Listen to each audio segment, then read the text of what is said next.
వంకాయ చట్నీకి కావాల్సిన పదార్థాలు: వంకాయలు, ఎండుమిర్చి కొద్దిగా, కరివేపాకు కొద్దిగా, 2 ఆనియన్స్, తగినంత ఉప్పు, 1 స్పూన్ జీలకర్ర, వెల్లుల్లిపాయలు ఒక 4, నానబెట్టినటువంటి చింతపండు కొద్దిగా తీసుకోవాలి. వంకాయలకి కొద్దిగా నూనె పూసుకొని స్టవ్ మీద ఈ విధంగా కాల్చుకోవాలి. కాల్చిన వంకాయలను ఈ విధంగా పొట్టు తీసుకోవాలి.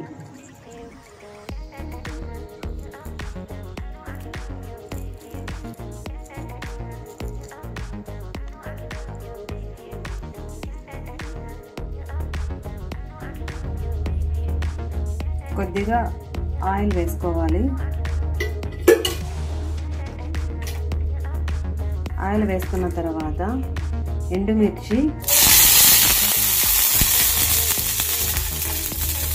జీలకర్ర కొద్దిగా వేసుకోవాలి. వెల్లుల్లిపాయ కొద్దిగా వేసుకోవాలి. కరివేపాకు కొద్దిగా వేసుకొని ఫ్రై చేయాలి.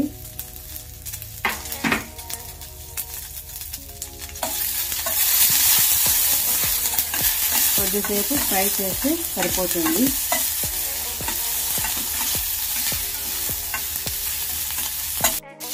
ఇలా ఫ్రై అయిన తర్వాత స్టవ్ ఆఫ్ చేసుకోవాలి. కాల్చిన వంకాయలు మిక్సీ జార్లోకి వేసుకోవాలి. ఫ్రై చేసినటువంటివి ఎండుమిర్చి, జీలకర్ర, వెల్లుల్లిపాయలు జార్లోకి వేసుకోవాలి. తగినంత ఉప్పు వేసుకోవాలి. నానబెట్టినటువంటి చింతపండు నిమ్మకాయంత ఇందులోకి వేసుకోవాలి. అన్నీ వేసుకొని మిక్సీకి పట్టుకోవాలి. తరిగినటువంటి ఆనియన్స్ను కొద్దిగా ఫ్రై చేసుకోవాలి. కొద్దిగా బ్రౌన్ కలర్ వచ్చే వరకు ఫ్రై అయితే చాలు, ఎక్కువ వేగనవసరం లేదు. వంకాయ చట్నీ కాబట్టి సరిపోతుంది. మిక్సీకి పట్టుకున్నటువంటి వంకాయ చట్నీని ఒక పాత్రలోకి తీసుకోవాలి.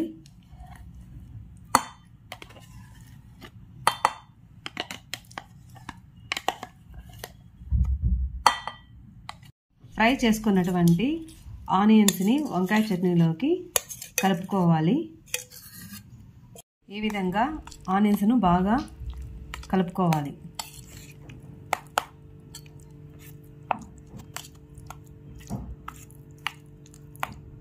ఫ్రెండ్స్, ఈ వంకాయ చట్నీలోకి వేడి వేడి అన్నం చేసుకొని ఈ విధంగా వేసుకొని వంకాయ చట్నీ దానిపైన వేసుకొని దీనికి సూపర్ కాంబినేషన్గా నెయ్యి కొద్దిగా దానిపైన వేసుకొని కలుపుకొని తింటుంటే ఉంటుంది నా సామిరంగా సూపర్గా ఉంటుంది. నేను చెప్పేదే కాదు, మీరు ఇంట్లో ట్రై చేయండి. ఎలా ఉందో నాకు కామెంట్స్ ద్వారా చెప్పండి. ఫ్రెండ్స్, ఈ వీడియో మీకు నచ్చినట్లయితే లైక్ చేయండి, షేర్ చేయండి, సబ్స్క్రైబ్ చేయండి, కామెంట్స్ పెట్టడం మర్చిపోవద్దండి.